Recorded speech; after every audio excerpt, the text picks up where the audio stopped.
Hello and welcome to a special edition of Community Update. I'm Andre Evans, and today we're going to be discussing topics dealing with a huge breakthrough in the prison system. And our special guest, Mr. Calvin Feliciano, is going to tell us all about the movement, jobs, not jails. Welcome, Mr. Calvin Feliciano. Thank you for being here. Thank you. Taking Thank time you out for of your having busy me. schedule. This is great. Yeah. So tell us, how did you come about this whole program of jobs, not jails? First, personally, myself being a young person that went to jail a bunch of times, I grew up in Boston. I got involved in the wrong things. I sold drugs as a young man. Right. And I went back and forth to jail a bunch of times, and was really, really lucky to be able to change my life around. But seeing that others didn't have that opportunity, and so we're just trying to make that. Okay, that's a good thing. Now, I know you're probably getting a lot of political backlash from all of this. I mean, it's a strong movement. As a very matter of fact, it's one of the most powerful movement that I've come across since my time being here in Boston. But tell us, what are the parameters that you're surrounding in terms of getting people involved? Although I know you mentioned that you've had, a good backup on the political different candidates and different programs that you've approached. And how many people are actually, what kind of impact are you expecting to get, estimated timeline?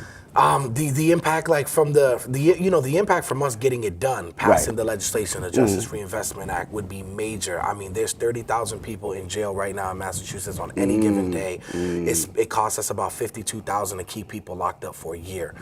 So the money is, just too much for us to bear. Right. And then people come out and they have nowhere to go, and then they end up going right back in.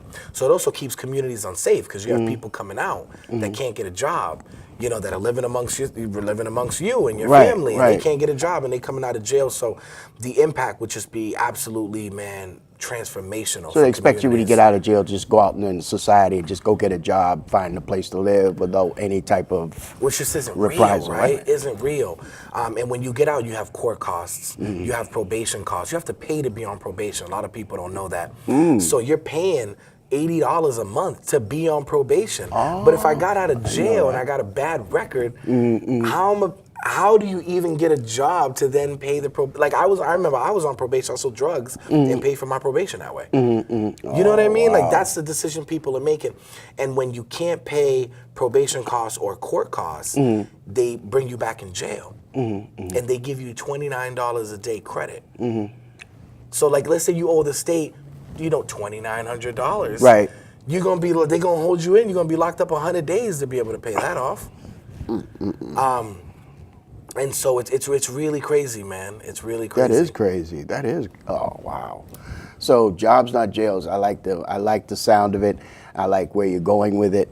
But tell me some of the other factors of like certain programs you're working on. Like you was talking about Thunderclap, and there was some other things that you're involved in to help to get the word out and to get people involved. Because people as a community need to get involved. Yeah. In order to pass this legislation, you need to have involvement, not just political involvement, but community involvement. Absolutely. That's very important. Absolutely. So I just wanted to figure out where you was at on that. Yeah, like too many people, they do the same old thing, right? You call this community meeting at like some church or some community center, and you expect people from the neighborhood to come in and want to legitimately be involved, right? When they have a million things going on, kids, work, bills, kids, the bills that kids bring, the work that it is with kids, right? We all caught up in a million things. And so what we did a bunch of action so far where we have people in orange jumpsuits. Okay. And right, which catches the eye and it gets people like, what's going on over there? And they say jailbird on them, and they had boulders like kind of attached to them. We made them out of paper and stuff. Okay. And that signified people that are transitioning to the street, and the boulders, the barriers that are keeping people back. So we hit the streets with this. We went to cookouts. We went to whatever we could go to. Wow. That was hot. We did a couple in Springfield, Holyoke, Boston. We're planning a Worcester one. They did stuff in Lynn. It's been really amazing. And so we hit the streets, and then people come and they take our flyers. And these are average people. These are people coming out the supermarket. These are people in busy intersections getting home from work. People that usually are never included in any of the political things that are happening, that are never usually even invited to anything. And we're out there, and we're right there at the ghetto barbershop. We're right there getting pictures with people, giving people our flyers, signing people up to be involved, and just having fun. Okay. And like in the Springfield Holyoke one, we have almost 200 people take pictures with our inmates, you know, the people in the jumpsuits. Almost 200 people take pictures with our people from their phone and then update Facebook and social media and use our hashtags, Jobs Not Jails, and push it out. So for a couple hours one afternoon in Springfield and in Holyoke, Mass, we were popping on social media because, you know, all these people were sharing, people we weren't even friends with were sharing these pictures, man. And it was really fun. Yeah. A lot of fun. I got to look for that. It was so hot. you've been It on was hot. YouTube too, right? We didn't put it on YouTube. We need like I need a millennial like intern, man, because I don't know about none of that like that. But it was definitely on Facebook Live. I was live the whole time. Okay. Wow. There's so much social media out there now. Oh, it's popping. That's almost like a music video when you the orange Absolutely, jumpsuits. I absolutely. like that. It was like that too. Maybe get some artists to maybe do like use that as a video and you put it in some of their backgrounds because you know all the hip hop scenes and all the songs they're writing, lyrics and stuff is always a lot of rap lyrics dealing with I've been in prison and all that. You have that as a background in the video. That'll help push it. You know what I mean? Yeah. Wow. And there's a whole bunch of people involved other than just yourself. Yes. In So, different cities, I've been different other involved, communities. we got people involved through labor unions like SEIU where I work. We have community organizations like Neighbor to Neighbor. They do great organizing in Springfield and Holyoke and Lynn. We have the Mass Community Actions Network. They're like a faith-based group, and they're doing some dope organizing in Springfield and Holyoke and Worcester and Brockton and Boston and Lynn as well, and even in the Lawrence Lowell area. So we have a bunch of people at the table that have been working. That's really good. That's really good. Yeah, we got groups in the South Coast.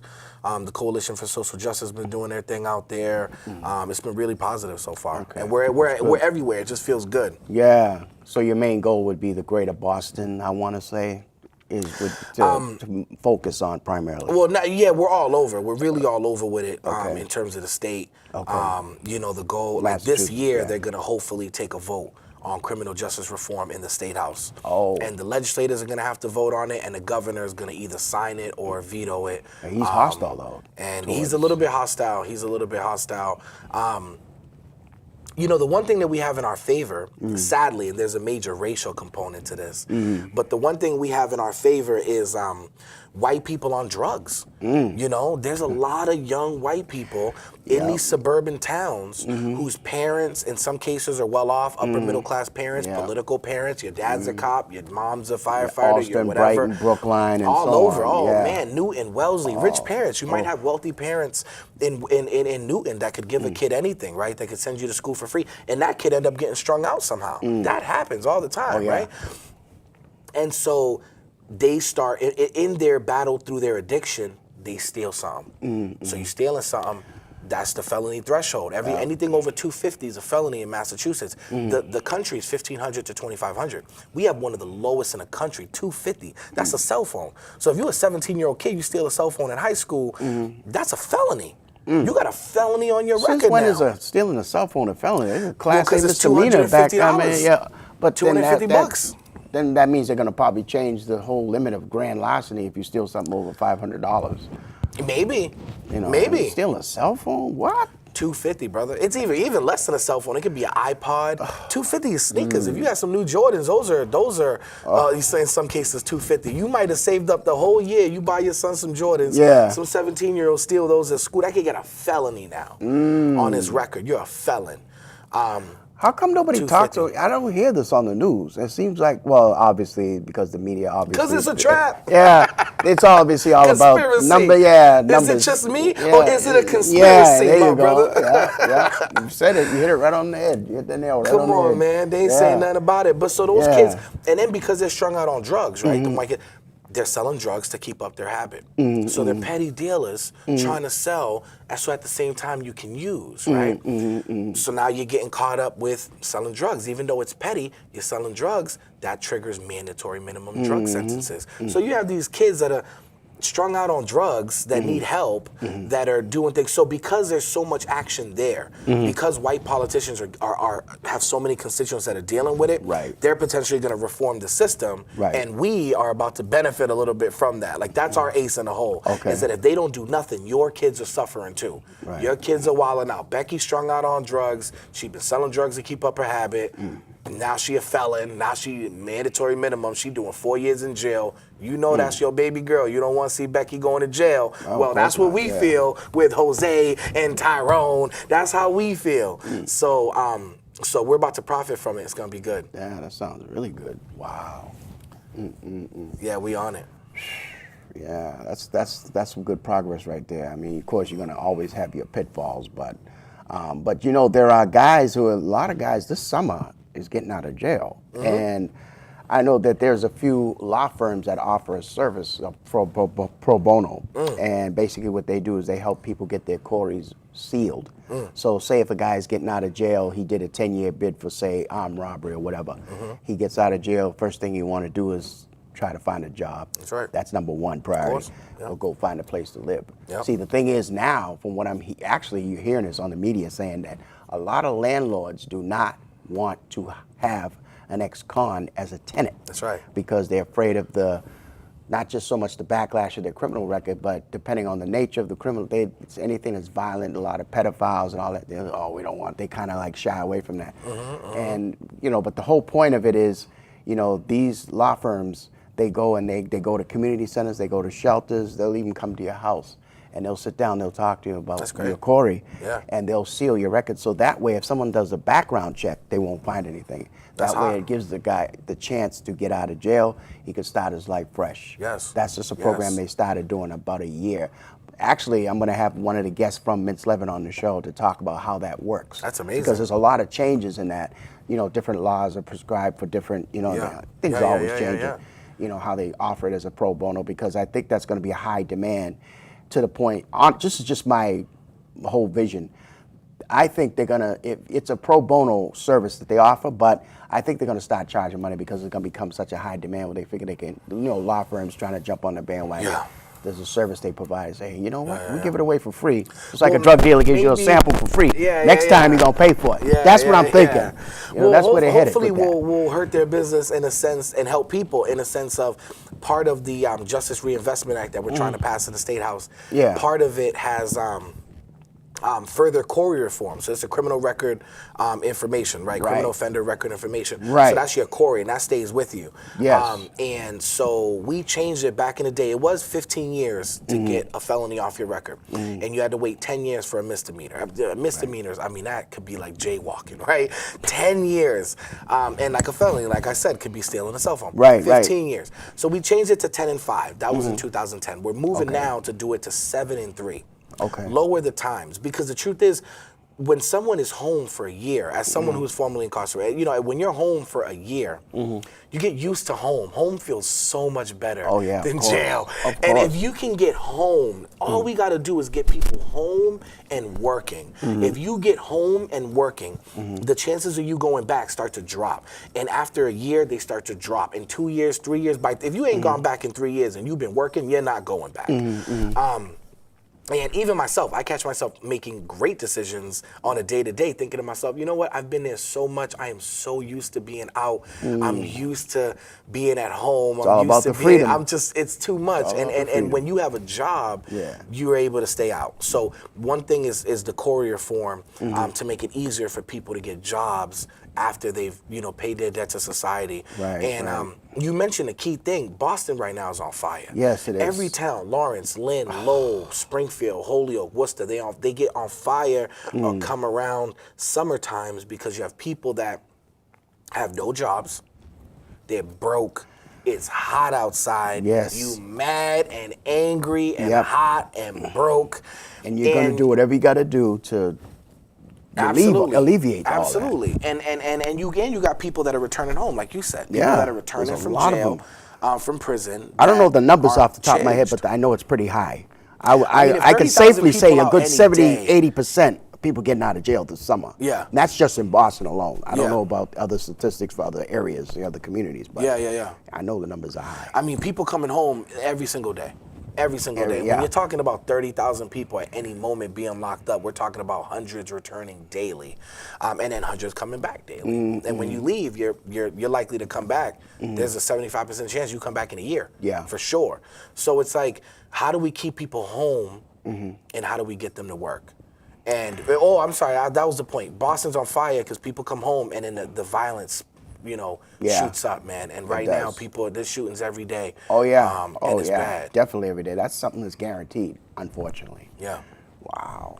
And dudes coming home. I remember in my neighborhood in Boston, they did the youth fund back in the day, Boston Youth Fund, Yep. Youth Jobs College, all that stuff. BCYF had jobs, PIC had jobs, SNAP, all these little Boston Housing Authority had jobs, the community centers had jobs, street workers could get you jobs. There were jobs for young people. Yep. And that's when we had the Boston Miracle. I feel like I was blessed to be young, looking at that, living through that, seeing that when all your friends are employed for a summer, no one gets in trouble. You know why? Because we're 15 and we're making $250 a week with a summer job painting fences. I don't want to get into no trouble. I want to take this money I work hard for. I want to buy some sneakers. Right. I need to take a girl to the movies. Yeah. I need to hang out with my friends and buy some weed. It's Of not the course. best thing to do, but Right. that's one of the things we did. Right. And all those things, hanging out with your friends, buying weed, smoking, bringing a girl to the movies, or buying yourself some brand new Air Force Ones, white on white. You know how beautiful they look when they Yes, white on of white. course. You buy them fresh new white on white. Any of those things, they keep you out of trouble. And I remember in around 2003, with the overruns in the Big Dig and the Bush tax cuts kicking in, and there was less money around for different things. That summer, I remember they cut a whole bunch of youth jobs. And all the jobs that we had in 01 and 02 were gone. And Why do all you my think that is? friends- All these so-called budget cuts. That's what they're saying. That's the excuse they use. Oh, because of budget cuts, we're cutting this program, we're cutting that. Like Impact, for example, was an organization that was helping people find jobs. Yeah. Now, this was one of the best organizations in Boston because they were the type. They didn't just tell you going to get on the computer search for a job. They told you how to go about getting the job, what to say on the phone, even testing you, almost like a class where they say, okay, you call this person, hi, my name is so-and-so, I'm looking for so-and-so, I'm looking for, interested in applying for a position, da-da-da-da. They teach you the step-by-step process. I love it. And they called it Impact, but Yeah. they was a nonprofit organization. Unfortunately, due to budget cuts, they just shut the whole thing done. down. I had my dates wrong. It was 99. I remember being at a meeting, and they brought all the kids, all the young people. We were I might have been 14. I was 14 at the time, and they brought us all there, and they were like, the Big Dig. Things are I remember changing. the Big Dig, yeah. Budgets are getting cut. They had the Boston Miracle. It was a great couple years. The economy was doing a lot better, and people felt like they would start cutting state taxes, and by cutting that, you started cutting money flow, and ours was the first pot to go. And so from 99, I remember how crazy the summers were. 1999, me and a bunch of my friends are out having the greatest summer that we can have. Everyone has money. Everyone can save up to get back to school clothes because your mom ain't had no money for back to school clothes. Right. So if you didn't get them, you were going to look bummy at school. Okay, right. And 2000, where more than half of the people that had those 99 jobs didn't have them. And they were going to jail at like 10 a.m. Why? Because you wake up, what are you going to do in the summertime? You're 14, 15 years old. You wake up, it's 8:30, you in your house hot. You want to go outside and be with all your friends. By 9 o'clock, you're outside with your friends. And all your little simple head behinds are making poor choices by 11. Yeah, I know. I mean, we used to be working till 5. We get home. Done that. And right? I mean, we used to be working. We get home tired. Yeah. I remember one summer I worked. Too at the tired to get in Charlestown- trouble, right? Exactly. One summer I worked at the Charlestown Navy Yard, like $300 a week. Okay. And it was amazing. And like we came home, I remember coming home, you all sweaty, you bummy, and the first thing I wanted to do was take a shower and relax. Oh yes. Why? Because I was on some boat at a Navy Yard in Charlestown. So they were slaying us. I mean, we in the heat. I mean, fixing the boats and doing this, and I learned the value in the dollar and the value in working hard for your money, and I was able to make money on a weekly, and so were my friends, and we weren't trying to get in no trouble because you had to go to work. Right. And you couldn't That not makes go a to lot work of because then you sense. wouldn't make the money. Right. So that's what this is about, jobs, not jails. There's two Yes. paths where our kids Yes. can go. And they can go to a path like everybody else's kids, where they can work and they can visualize their potentials. If you want to be a janitor, be the janitor. But if you want to be a lawyer, you can do that too. Right. Yeah. Realize whatever your dreams are and make them happen. Or they start going So to it jail. sounds like more programs. That's another thing about one of the goals for Community Update is to have a system set up where there's more programs involved because yeah. there's a lot of kids that are special needs.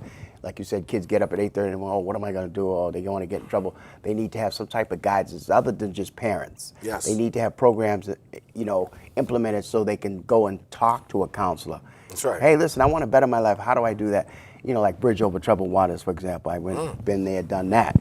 And they've been around for years, but we need more programs like Bridge Over Troubled Waters that can help make a difference. Like you said, help them get jobs. Because no kid's going to get up and say, I don't look for no job today. I'm going to go out and hang out with my friends. Just wake up in the morning 16, like I'm going to You know what I mean? Yeah. do right today. Yeah, exactly. Change my life We need to around. give them some type of motivation. That's You know right. what I mean? And an incentive to want to go to work and show them. Because in kids, I mean, I was in the music business for like 20 years. I had a program I used to produce on local cable called Video Flavor, Top 40 R&B Hip Hop. And a lot of guys used to call me, yo, man, play that Tupac video, blah, blah, blah. They want to be in videos and all this and that. It was positive, but in a way they was out there. The music videos was kind of encouraging them to go out and sell drugs. So my idea was, well, what if I played music videos that was more positive? Because it seems like to me, kids are followers and they look at other people, anything that does with flash, money. I figure if we could do the same thing and get the kids' attention, show them that you have a job, you can have money to buy a nice pair of sneakers, a new car or something, that'll get them focused on doing that. Just kind of flip the script. You know what I mean? That's what I thought about. Right. And I was like, well, wait a minute. I know the programs are super important, and connected to the Jobs Not Jails thing is, the savings are big. Yes. California did something like this in 2014. They passed it through ballot initiative. I want to say it was Prop 47. Don't Okay. quote me on that, but it was in the 40s. I know Okay. that. It might have been 44, might have been 47. Okay. But if you look up California Criminal Justice Reform 2014, it'll come up. They did exactly this thing, eliminating mandatory minimums, pushing people towards, if you have drug problems, you're going to get treatment. If you're young kids from the ghetto peddling marijuana on a small scale, you're not going to get a mandatory minimum and go to jail 5 years. Okay. And they had a savings in 2016 of $200 million in their prison budget. $200 million that was going into this system, locking up these kids, and they were so they can save that money and actually reinvest. So we want to reinvest into job creation amongst ex-offenders, Right. and into programs for people Right. that are in jail and that are transitioning home. And there's a lot of good programs out there that are just completely underfunded, super underfunded. They helping who they can help. They're way understaffed and they don't have enough money, but they're proven programs. There's a what do they call themselves? El Tacos Vita. I should check them out. They're in Lowell. Okay. And they have a great track record, man, of, Oh, yeah? of having people that come home Okay. that don't go back to jail. Really? That come through the program, yeah. Oh. And so it's like, so Okay. how do we invest in those programs? Well, Right, it has exactly. it has to be that way. It has to be through But us I think saving it's some going to money. take like I said, it's a group effort of community. Because I think one of the biggest problems is that we sit around in the communities, Boston, any place, we sit around and wait for these politicians to come in and rescue us. Like everybody's waiting to get saved. That's right. Oh, I'm waiting for a vote for this person to come and do this. He said he's going to do this, or she said she's going to do that. But we just sit around and wait for someone else to come in and do the work that we could be out here doing ourselves. Because you didn't sit around and wait for nobody to come vote for a person to come in to help, alleviate the problems that you face every day. Or just make it You happen. took action. Exactly. Yeah. You took action. So we need more people like you as well in this game. Yeah. And say, you know what? Calvin did this. James Hills did that because he's active in the community as well. That's But right. he's not sitting around waiting on nobody My to make brother's change. involved in a million things. Yeah. And I'm like, and you got my man C1, he's like, yo, I want to make some things happen. He works with Cindy Diggs of Peace Boston, So, Oh, Cindy's yeah, oh yeah. But it's like there are people doing things here in Boston. They're not sitting around waiting for someone else to come in and say, okay, it's okay, you got the green light, and worry about, okay, we'll give you some money for popcorn or whatever. Yeah, You know what I no, mean? we It's just trying like to you make just it get out happen. there and go and make it happen. We just need more people like that. Yeah. More people to get involved. But my question is, how do we get people to do that? I What's think one of the it's key like, ways, and how did you do it? Honestly, the easiest way is just giving them a job. Obviously, Okay. funds are cheap, but like, you know, I was loving my life, selling drugs. I was an impact player in my neighborhood. Life is good. You know, when you're the weed man in the neighborhood. Right, right. And you're making money and you're out of school because I had gotten expelled from school. So I'm out of school and I'm making money and I'm running the streets and I'm hanging with my boys and it all feels good. Right. You know, this group just came around. I know this is white boy, and I'm like, what's he doing around here? You know, there wasn't a lot of, you know, in the Villa Victoria, it wasn't a ton of white people you saw. It was almost, Right. you know, it was like 80% Puerto Rican, 20% black out Yeah. there. Okay, yeah. So you never saw, you know, white people like that. So I'm like, what's this white? I walk over and he worked with this organization, Teen Empowerment. Okay, yeah. And they hire young people Oh, okay. to be youth organizers. So the idea is like they'll hire you and then they'll use you to organize your friends and to like help, you know, do something, right? Do it. So when I went out there, they were, you know, my cousin was like, yo, you got to help my little cousin out. He's going to be dead or in jail in 5 years. You got to help him out. And the guy was like, you want a job? And I was like, of course I want a job. I mean, who doesn't want a job, right? And he's like, yeah, we pay $9 an hour, and this is 2002. And I'm Okay. like, $9 an hour? Yeah, I know. In We all said, 2002, what? I'm like, let's $9. go. What do I got to do here? So they brought us in. It was they say it was good. You can interview. Gave me the little flyer. I went there, interviewed, got the job, and they hired like 12 of us from different neighborhoods, and they had us working on organizing. Okay. And through that, I got hooked on it, and I love the community organizing. I love the, you know, trying to get more people involved and changing the neighborhood. Like you're saying, like how do we Right. get more people involved? I was into that, and so by hiring me and training me, they kind of opened my. It was like the Matrix, man. I just, you know, like a year in, I was still dibbling dabbling. I was selling drugs on the side. I was still having problems. I was still. You know, it's like karate. You walk in, like, I'm going to whip somebody's butt when I learn this. And a year in, you actually learn it, and you don't want to beat no one up because you done learn some discipline and some sense in that. Right. And so a year in, I just, like the Matrix, man, I had to just make a choice because the lives were conflicting. I was loving the political, the organizing, I was loving that. I was hooked on that. Okay. So I went that way completely and changed my whole life around, began doing politics, and I ain't looked back. It's been, you know, 16 years now. Wow. They got me at 17. So that's the easiest way. You want it. It's like not. That's why people say, "Is it racial? Is it racial? Like ours? You know, do Black Lives Matter? Do any of this?" Because the solutions are so easy that you got to think: are they stupid or are they doing this on purpose? Because if you're smart, you know that having a bunch of kids all summer long, no kind of money, no jobs, no programs to go to, no anything. And they perpetuate they're the gonna have cycle because them kids are problems. going to grow up thinking it's okay. It's cool to be come in a broken home without a father or a mother. Of course. And that's what Of course. that explains where all these know? kids get all these ideas that they can do everything on their own growing up. I mean, I grew up in the streets, you know, but, you know, it was different. But my era was totally different. But now it's crazy. But I think it's a little easier today because, you know, back then, growing up, we didn't have Facebook. We didn't have texting. We fought with our fists. You That's know, right. we didn't have That's right. guns. Or we maybe had switchblades or brass knuckles, but we fought. But we stood up for what we wanted. We took what we wanted, but it wasn't none of this. Now it's like, Yeah. you know, but only certain people These kids did are crazy, certain man. things. They're wearing you know? tight jeans and Yeah. Oh, the pants. Man. You know, they want to. You know what? They want to make a law. I see it all the time. It's on TV now. Yeah. They actually want to make a law of sagging pants and do time in jail if you have sagging pants for I think a year or something like that. That just just to kind sounds of. ridiculous. I'm thinking, what? Even though I don't like it, that sounds ridiculous. But I won't. Another front, though. excuse to I think it's perpetuate funny. the cycle with the Absolutely, prison absolutely, system. I'm thinking, absolutely. what? So How you let's start arresting kids. Let's No start, way. Okay, we'll start arresting 16, 17-year-olds for, you know, expressing their little But urban they can't culture, do that because you know? they're still minors. There's still, well, as far as I know, there's still a law that you have to be at least 18 to be incarcerated. At least 18. You can't. Well, no, you can go to juvenile Juvenile, detention, yeah. You go to juvenile up until about 16 and a half. Yeah. And then at 17, you start catching adult cases. Right. But yeah, no, it's ridiculous. Although these kids got to cut it out with the tight jeans under Yeah. your butt, man. It's Yeah, crazy. it's kinda- that's It's itself- wild, man. Yeah, I'm Look, like- I mean, look. You know, I'm just not okay with it. You know what I mean? I mean, you know, back in the day we had, and I'm not super old. You know, I'm 32, like I said. But Okay.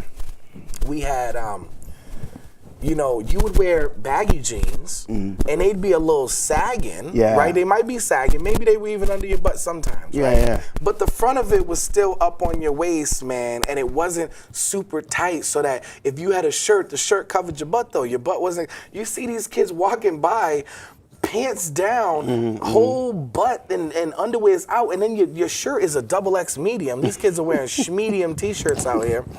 And it's like, what's going on? Yeah. What's going on with this younger And they generation, say it's a man? style. Well, I don't really call it a style. It's just like a retarded style, I want to say. You know, because, you know, you follow a trend and, oh, yeah, that's a style. I said, that ain't no style. You kidding me? Nah.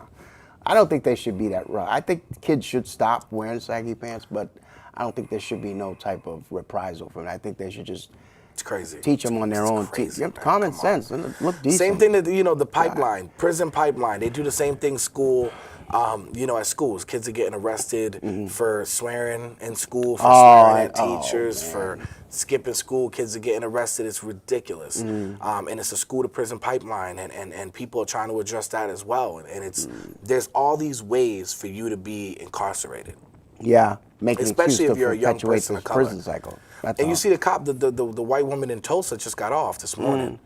Oh, I And missed like that. my heart hurt, Yeah. man. Like, you know, these just like these blatant cases where these cops are killing people that they didn't have Left to and at right. all. Yeah. And you see them getting off left and right, and here they are. They want to arrest kids for, you know, for sagging jeans, and you're arresting kids at school That's- for swearing at This is what I'm teachers, talking and about. you're, you know, Where are the priorities at? uh, That makes no sense. Wow, what are you gonna do? But again, you know, you're watching Community Update. I'm Andre Evans, and for those of you who are just tuning in, you're talking about the prison breakthrough system. I was telling you about jobs, not jails. Mr. Calvin Feliciano was kind enough to come down and share with us his great work. And if you have any questions, please log on to our website at thebeantv.com. That's thebeantv.com, and you'll see an update on the show. But I want to get back into, so, you know, since 2009, you said it was over, well, I don't really have the numbers off the top of my head, but just go blurping through different information that there's over 1 million people in jail. over 2 million, I want to Over say. 2 million, yeah. In jail. That's ridiculous. And around the country. I mean, really, since the 70s, since the war on drugs, Yeah. man. I mean, they've been just scooping people up, and we've been past 2 million at different points in time, and going further. I mean, another couple of years, they're going to have to be thinking about new facilities. And so it's really crazy. And New York is actually moving the opposite way. They're looking at a 5-year plan to close Rikers Island. Really? You know, That's weird. Which is, they're looking at their 5 Why would they close Rikers? That's one of the most popular prisons in New York. Well, they're looking at a way Why would to they wanna- move I'm just away from that. kinda- Well, one is you got to lower the prison population, and people are getting locked up. I mean, look at Eric Garner. You know, like that man. Even if he wouldn't have died that day, he was probably going to jail selling cigarettes, man. I mean, people are going to jail in New York, and in some cases, like Brother Eric Garner, losing their lives for these petty, ridiculous cases. You know, and it's the same thing in Boston. I mean, you saw, where was that? That kid, I want to say that was in Cambridge. The kid was in a crosswalk. He's walking across the street, off-duty police officer, plain clothes, walking across the street. Yeah. The officer, you cocky. You're thinking that you don't have to move. You don't move. The kid, hey, a 15, 16-year-old kid, you ain't got no sense either. You ain't moving for this grown man. Right. You know how kids are. So they both being cocky, they walk. Bam, their arms hit each other. The kid's like, what the F, yo? Watch where you're going. Now, should the kid have said, what the F? No. Should he have said, watch where you're going and addressing the talk that way? No. Right. So he's like, watch where you're going. Guy grabs him. The cop grabs him up, calls on his cell phone for other police officers to come and arrest the kid for jaywalking. Jaywalking, because he bumped into him, and they're like, oh, you bumped into him, he was He jaywalking. felt stupid. And That's he why was, he did that. He felt stupid because the kid checked him. 'Cause Exactly. if the kid That's hadn't all said, it was. and if the kid hadn't said nothing, he would have been man. minding his own business. And I kept remember going. seeing the video because people came around shooting video of it, and the officer's there holding the kid, not letting the kid go, and the kid's not even struggling. He's like, yo, you should say excuse me. You can't say excuse me. All I said was you should say excuse me. Yo, this is ridiculous. And people are filming like, that ain't right. That ain't right. That cop didn't care. He didn't give a damn. He called them up. They came, arrested that kid. And you see that in, I Arrest used to, him for what? Jaywalking. jaywalking. They'll make it up. If a cop wants to arrest you, And what they're is gonna that? arrest How's you. that classified? Oh, I'm sure it's a misdemeanor. Misdemeanor, yeah. Sure, it's a misdemeanor, but still, they're going. If he want to put cuffs on you, he's gonna put cuffs on you. If they want to bring you to the police station and book you for something, they can book you for something. And God forbid that kid would have simply went like this. He'd have gotten assaulting a police officer, resisting arrest. Yeah. You know what I mean? Like you get it for touching them, Yeah, right? Like if I know. if a police officer like walks up on you for no reason, starts grabbing you up, and you decide that like, yo, what the hell are you doing? You push their hand or something like that. You done assaulted a police officer, violent felony That's the on problem. your record. Most police officers, they get away with it. But I think I mentioned this on. We had a program with James Hills, as a matter of fact, talking about police brutality. And one of the things I've mentioned is that I think a lot of these police officers are ex-gang members and drug dealers because they look at it, think about it. Kids, they think, oh, wow, this guy shot somebody. Oh, he's doing jail. Cop shoots somebody. Oh, wow, this cop got away with it. So, you know how kids are. They think, well, damn, if I become a cop, I can carry a badge. I get respect. Because it's all about respect. Because most, even gang members, is all about respect. You know what I mean? You come on my turf, you sell drugs. Oh, no, you can't do that. Oh, wait a minute, I'm a cop. You have to do what I say. Because, you know, you have the badge, you have the gun, you carry it, no one can mess with you. That's how they all start thinking, and they're taking the exams, and they go through the police academy training, and I think it's like a floodgate. You know what I mean? You remember back in the day, like I was saying earlier, we knew the good guys from the bad guys, but now anybody could be a police officer today. I don't care if you have a criminal record, you want to sign up to become a police officer, oh, I want to make a difference, I want to become a cop. That's what I see happening. I think it's about the power they have and who you hire. Yeah. And like one thing is wrong is the power they have. I mean, you know, we have instinct, right? But some police know how to handle that power. Not all police, but it's like these ones that getting out of jail that had criminal past or some that have mental issues. Yeah. Even. But you're hoping that they can handle it. Yeah. You know, so it's already too much power that it could be mishandled. And that's always wrong. So, you know, their powers are just broad. They are so broad. Like, you know, someone crazy on the road on the way here. You can get into, you know, somebody can do something completely illegal, stupid on the road, maybe cut you off. You got to slam on your brakes. You think to yourself like, oh my God, I could just kill that person. Oh my God, I could just pull up on them and snatch them out their car and smack them up for being so crazy and reckless on the road. And you know, you and I know you can't do that. No, you know that that's not road the world we live in. Exactly. What if you can?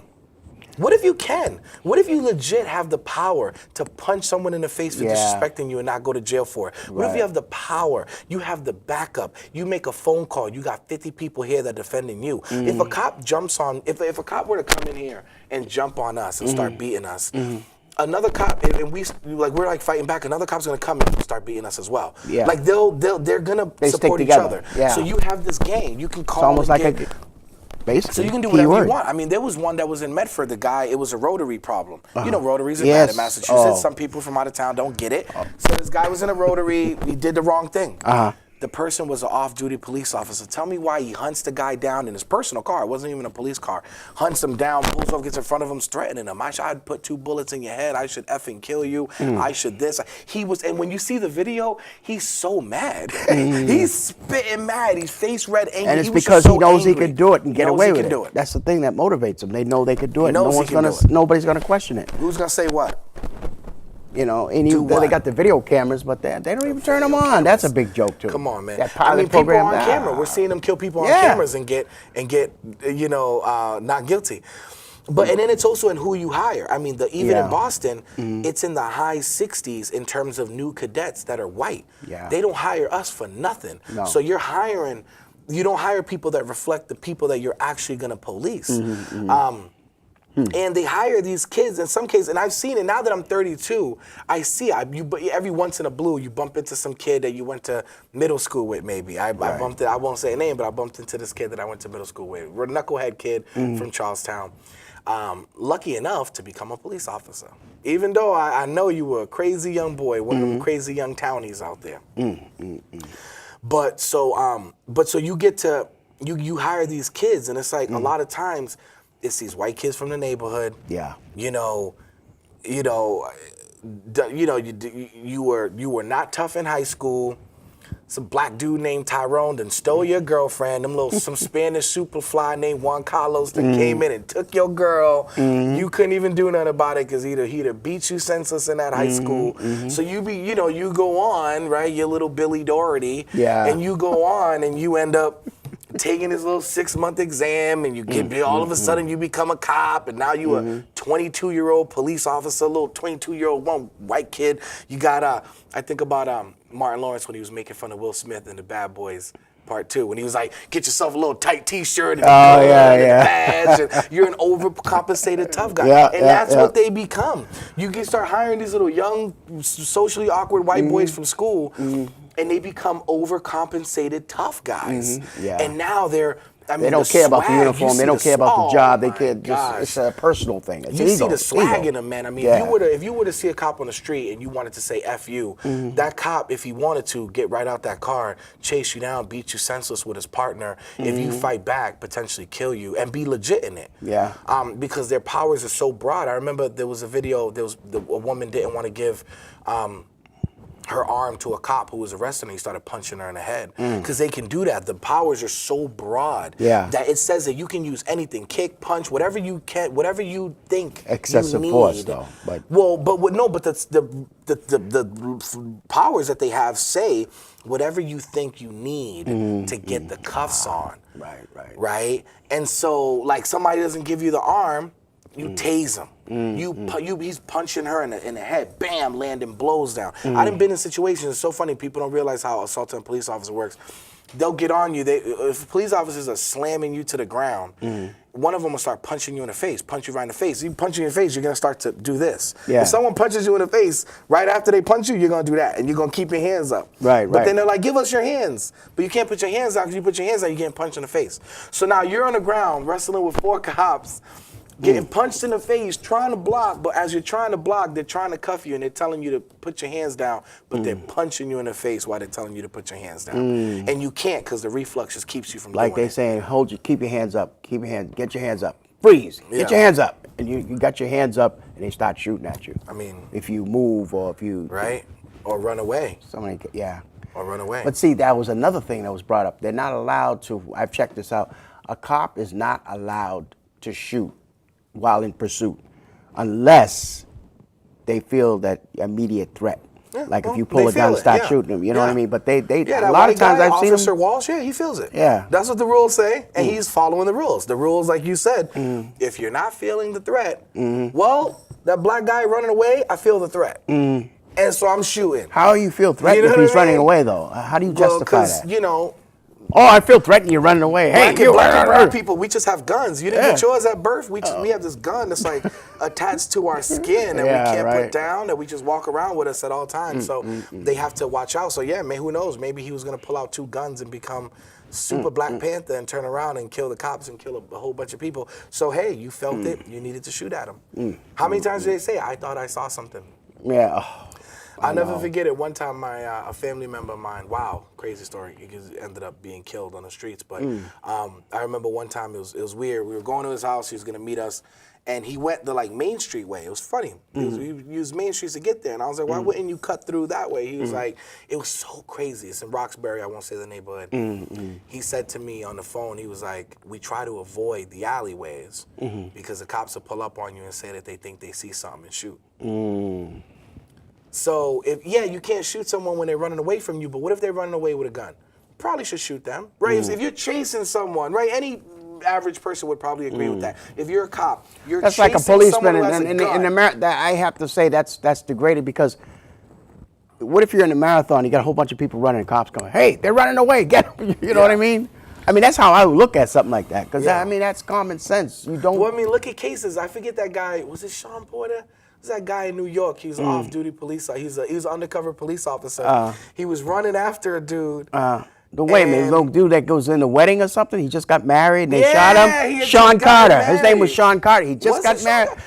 And his brother, he's chasing a bad guy. White cops see him, think he's because he had a gun, assuming the worst, they didn't see whatever, shoot him down, kill him, and the person got away. Yeah. I mean, remember those 4 black parole officers? They were in a car, and they had vests on because they were going to do a house search, and they have vests because of that. Somebody in a car saw them in traffic and were like, gee, some black people with bulletproof vests, they must be on their way to kill a bunch of people because it's us who does that, right? Even though it's usually not. It's usually them who are going to if 50 kids get shot in school, 50 people get shot, it wasn't us. 9 times out of 10, it ain't people of color. It's some crazy white boy doing that, right? It ain't us. But anyway, somebody saw him and was like, oh man, it's 4 black people that are strapped up looking like they're going to do something. And they got swarmed upon, SWAT team and everything. Pulled them out of the car, and they were parole officers, had warrants to execute a house search, man. I mean, it's crazy. You can't win with them. No, you can't. You cannot win. You could be a black police officer, Latino police officer, off duty, in your own car, one of them chase you down, beat you, kill you. You know, like there's nothing that, it doesn't matter. Yeah, it doesn't. You're right. Key For word, them. it doesn't matter. Like saying all lives matter to me as far as I'm concerned. But Black lives matter, all lives matter, period. But they think, oh, well, you're a criminal. I'm going to chase you because you look suspicious. Yeah. You know, what do you mean you look Well, but all suspicious because lives you're don't matter. That's Latino what's and because always you're funny. black? Yeah. You look, you look suspicious. Yeah. You got a do-rag on your head or whatever, you look suspicious. Oh, you got Yeah. drugs? Well, what do you got on you? You know, that's still the mentality. It's only getting worse. You Yeah. know, police are like, But consider who's policing, right? Like, so I remember this one thing I always felt like when you have, if you're an Irish cop, right? You're Officer Walsh. right. You're roaming the streets of South Boston. You're roaming the streets of Charlestown. You pull up on 3 kids. Jimmy Doherty, right? You know, Mike Flynn, right? Robert Foley, right? Those kids could be your kids. One of them might be your kid. Those kids could be your family. That could be your sister Donna. That could be her knucklehead kid. Yeah. Your sister Donna Flaherty. That could be her knucklehead kid. And so they see us so differently. Like think about what they see. yeah. And when I was at Tina Palmer, I remember we got to interview. Romney had fired they had laid off a bunch of cops in Springfield because the state took over Springfield, Mass. Oh, yeah, I remember that. It was And a Mitt while Romney ago, yeah. fired a whole bunch of cops. What he did was they had a bunch of new openings at the MBTA. He offered like 200 of those Springfield police officers a job. Now, they got the MBTA contract. At the time that they got the contract, it was Joe Carter. Okay. First black man that was an MBTA police head. He was dope. He was amazing. He went on to run like the Coast Guard or something. I doubt he has that today. He might have it today. Maybe, hopefully not getting fired by Trump. But he was the MBTA police chief. First black police chief. Is a good deal. He's a good dude too. He believed in community policing, believed in crime prevention. Okay. You know, he made it so that the new Springfield cops that were going to do the MBTA, because they were all white, even though Springfield's half people of color, the cops were all white. They, of course, right, because you just can't hire us. He made them come through a training with this organization, Tina Palmer, like a youth police thing, to get them up to speed on like this is where it comes from youth perspective. We want to show you what the young people that you interact with are going through and how they're seeing your situation, and we want to even hear from you how you're seeing it. And I remember one thing that caught me about them is the amount of fear that they had. I remember seeing these like 22-year-old white boys, and they had so much fear. You know, you think about the guy that was the police officer that was walking up. It was kind of dark in the projects in New York, and somebody was like walking down the stairs and he shot him because he was that afraid. Right, but it struck me how he was fear. that afraid. Yeah, he was like scared and like shot the guy. Well, I want to say that was the Asian cop, and of course he went and got convicted for it. If it's a person of color cop, you get convicted. If not, you go free. So, but I remember hearing the fear in their voices and the amount of them that just felt so afraid by us. And when I remember asking them at one point, we were asking questions and we were talking amongst each other. I'm like, if you see me walking up to you, if I'm walking by you and I have a hoodie on, do I look suspicious? He was like, yeah. I was like, do I look dangerous? Are you feeling any way threatened? He was like, yeah, kind of. You know, like he was kind of letting it out. George Zimmerman transcript. You know, absolutely, You know, man. yeah, I hoodie mean, on, he was coming out of a store with Skittles and a It's can of dangerous. soda. But he's the one that had the gun on him, though. Yeah. And I'm thinking, wait a minute, a neighborhood, but that's a different city. Sanford, Florida. Yeah. Their laws are totally different. A neighborhood watchman is allowed to carry a gun. well, they have really loose gun laws anyway. This is Sanford, though. Yeah, no, I know, but I mean, my- the state of Florida has Right. very loose gun laws. You can the state- so the yeah, entire they have state, carry. okay, Oh, yeah, okay. they have very loose gun Texas, laws. yeah. I mean, unfortunately, areas, yeah. a lot of people that get guns in Boston, when you want to, this is why you need federal gun legislation reform because in Massachusetts, back in the day, people got guns from a few places. You got guns from New England. Yeah. Although that New was a little bit Hampshire, we high. used to drive to New Well, Hampshire, if you go were to in New get- Hampshire and Vermont Yeah. with like Massachusetts plates, Yeah. and you were black or brown, you were a little bit too hot. You like that's what made New England hot because you were a little bit too hot. Yeah. You know what I mean? Right. You know, but you could always definitely go to Pennsylvania, and you could go to Florida, and a lot of people went to Pennsylvania, Florida, go to little pawn shops, buy little guns out the counter, no questions asked, no nothing, no IDs really. You buy a couple handguns, you come back, and you sell them. And so Florida's a crazy place, but that's another example. I mean, you know, it's funny. Stand your ground is supposed to mean that you can't be attacked without being able to stand your ground. You can't be threatened. You can't be. If anyone was protected in killing under the stand your ground law, it would have been Trayvon Martin. Right. You're following me. You're stalking me. Yeah. I'm calling someone to say that it's weird that you're stalking and following me. You're on the phone with the police. They're telling you not to approach me. Okay. You take it upon yourself to follow. You're following me. You've been following me. I notice that you're following me. You then take it upon yourself to drive up to me, jump out your car, and physically confront me. Yeah. Who's the victim in that? Who's the aggressor? Who would have been justified? What if Trayvon Martin would have been like, whoa, and to see you when you got a gun in your holster, what if he would have been like, oh man, this guy's threatening me, I gotta stand my ground, blah. Yeah. And he's got a gun, I'm standing my ground. What about who, when it's my ground, what's the my? Who's the my? Is my any person or some people? Yeah. Because that woman, question, Marissa Alexander, a year before Trayvon Martin, right? George Zimmerman gets off, racist killer, gets off he gets off. A year before he had gotten off, there was a woman, black woman, not far from Sanford, sentenced to jail. Her husband, black woman, her husband was abusive. It was documented. They had documented abuse. He had hit her before, whatever, right? Okay. They get into a big fight. He's finna get on her again. She runs to the house, accesses one of their guns, because this is a domestic dispute, right?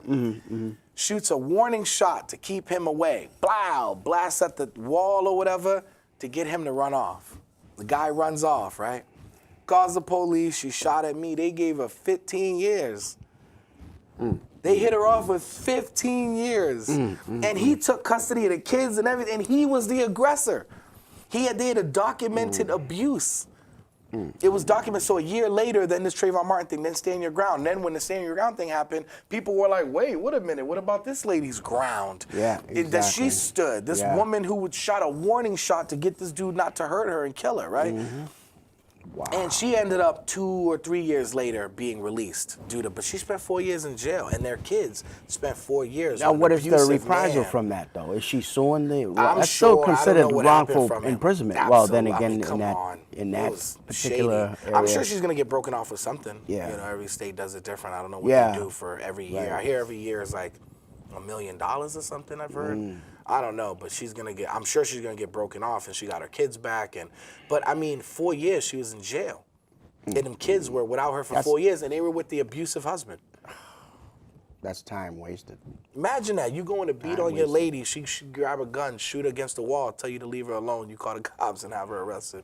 She gets sentenced to. She shot at me. She shot at me. And they convicted her. Jury convicted her. So George Zimmerman was innocent in the jury's eyes. Yeah. But Marissa, so the he white had the- dude that confronts the black kid, Yeah. even though the police said we're on our way, don't confront him, don't get out your car. He jumps out the car to confront this kid, starts a fight, starts getting his behind whipped, and then decides to kill this kid. Yeah.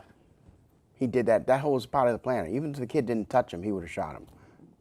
He felt, because he felt, oh, a black kid in my, what's he doing here?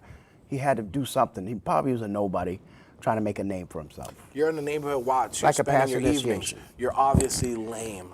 You're obviously one of those lame weirdo guys, right? Like everyone else is going on with their lives. You're the weirdo that's like patrolling, looking for a problem. You're not a cop. You know what I mean? Exactly. Like You're just a night watchman. What are you doing? I mean, little reject. Oh my god. And he was outside. You got a gun on you outside, whatever he was doing. Yeah, he's in his driving car, around. He's driving around. Neighborhood watch. He was driving around. When you're driving around on like Friday nights, neighborhood watch. You were obviously the lamest kid in middle school, high school, college. Right. You're the lamest guy in your neighborhood. You know what I mean? Public service is great. Community service is great. When you're doing that and looking for problems, you're obviously a police officer reject. Yeah, And definitely. riding around, got you a little gun, feel legit, and you confronting people, and you end up getting beat up, man, by the 17-year-old kid. Imagine that. You can start a fight, and if you happen to lose the fight, kill the kid. And you could justify it. Well, I felt threatened. Yeah. You know, oh, Technically, yeah, you were threatened. You come out, you confront me. Yeah. You physically confront me. We start fighting. I start winning. And you shoot That's me down. crazy. You're definitely Yeah. threatened now. Yeah, But like, could that's we do that? crazy. Could you start a fight with somebody, and if they start winning, be like, I'm in danger. Yeah. I'm gonna kill them. I know, right? That's crazy. Boston is on fire, like you said, and but I just want to recap. But anyway, it's just that I like the idea of having jobs, not jails. I like the if anything I could do to help, you know, make progress, to help, you know, assist in any kind of way, let us know. Just This let is us greatly know. helpful, man. This You is know, an amazing medium. because I You're want to using it. definitely have you back on the show again and to talk about the progress. I like to keep you on a regular basis because this is Great. probably one of the biggest shows I've actually ever had. You know, something that deep, that magnitude, when you're dealing with prison love system, it, man. that's the hugest. That's like, wow. Yeah. I have some other partners I'm going to be working with as well. I'm going to bring this to their attention and try to get them on board as well. Oh, I love it, man. To try to get as much exposure as possible, because I think the more people see what's being, as part of the goal of, again, the community update is to inform and educate awareness. And this is something that's no one's really aware of. But people like myself, I set up a platform so people can say, okay, what's going on in Boston? What do we have? Oh, well, we got, you know what I mean? Jobs, not jails. You know, so it's a huge impact. And I wish you the best. I hope you keep doing what you're doing. Nothing don't deter you away, because it's easy to get distracted. But I can tell it's your passion and it's in your heart. This is something you really want to fight for, and you're pushing forward to it. And again, there's anything I could do, we as a team, we can This is helpful, make it man. This happen, is you know what I amazing. mean? You got this platform. You're Yeah. using it. You're a saint right now. Yeah. Using the platform to help Try, others. That's the try. definition. It's about making man. a difference in the community. That's why I got Absolutely. involved in broadcast media, because I used to get in trouble. I used to run the streets. I sold drugs and did all kind of stupid stuff. And but I'm looking back and saying, damn, I did all that. But look where I'm at now. I'm starting to enjoy life more. Starting to help other people so they can build something. It's about a tight-knit community. I'm thinking community. And if everybody does a little bit, nobody would have to do a whole lot. And that's what I mean by involvement. It's people coming together as a community, but collectively. You know, different organizations getting together and say, you know, we're not going to stand for this anymore, as opposed to what I said earlier about everybody just sitting around waiting on some savior to come and make a difference. You know, some politician, oh, vote for Donald Trump or vote for Obama and all this and that.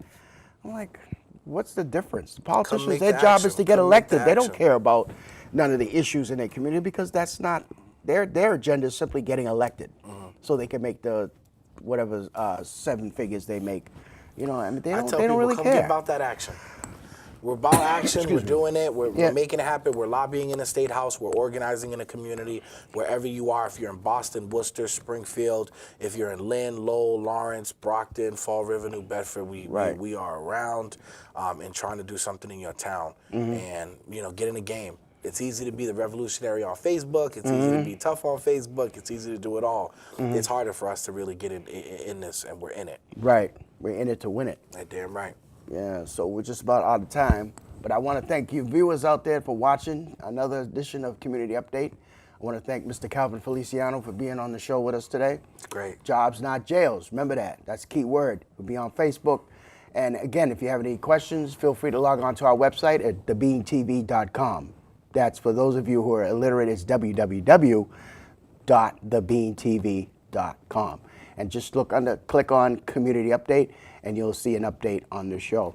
And wish you the best, and thank you again for being on the show. I wish you the best of luck. This is great. This is Community Update, another byproduct of Bean TV, the window of your community. I'm Andre Evans, and we'll see you again next week.